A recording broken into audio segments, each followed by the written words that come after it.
This is Good Evening San Diego.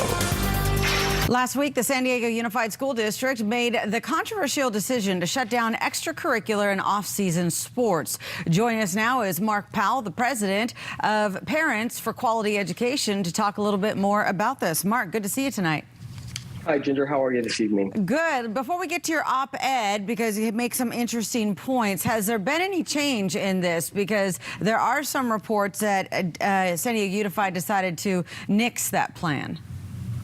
I haven't heard anything yet, but it would be great if they did, because everybody knows that healthy eating and exercise are the best ways to avoid symptoms of COVID.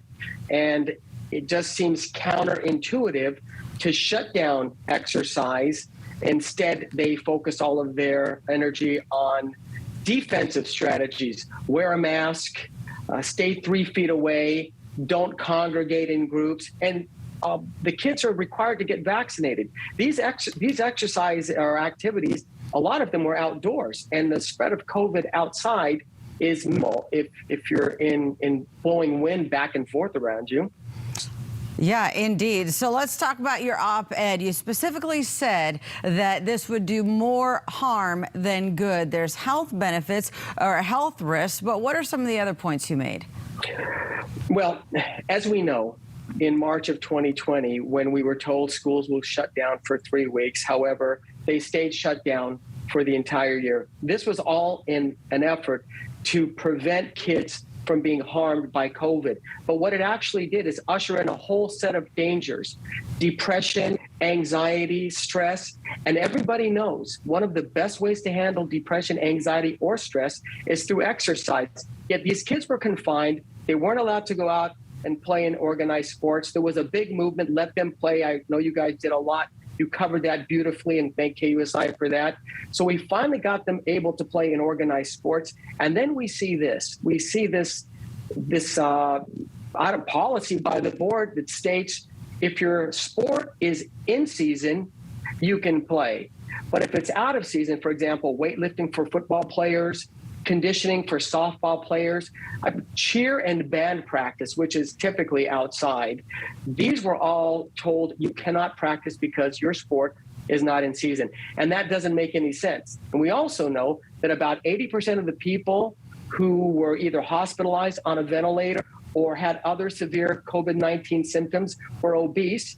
And this is from the CDC. And the CDC also said 20% of adolescents are obese.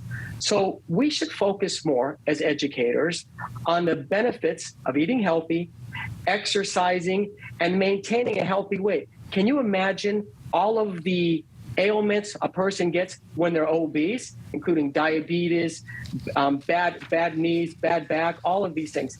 But yet we see that the school districts are focusing the majority of their attention on wear a mask, get vaccinated, stay 3 feet back, don't huddle in groups, don't exercise. It's just counterproductive, and they really revisit what they did, the San Diego Unified School Board. And I'm hopeful, as you said at the beginning of the show, that they've changed their ways, and they're going to allow these kids to exercise because they need it more than anybody. They've been dealt a really bad hand with these school shutdowns.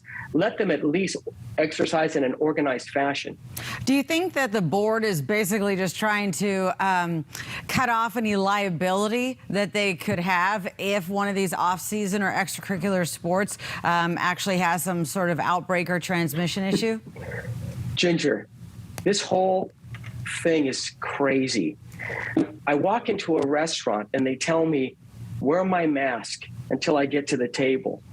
And then when I sit down, they go, take your mask off. And I see everybody in the place with their mask off, and I'm looking around me, and there's kids everywhere.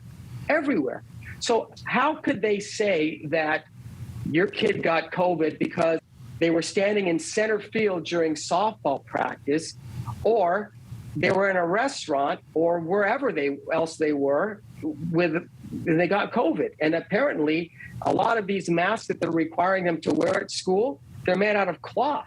And everybody says they really don't do much. Yeah, fair. I'm just calling it as I see the scientific information says cloth masks don't do much.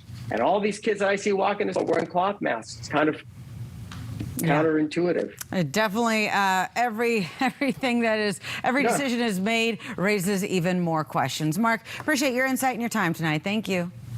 Thank you.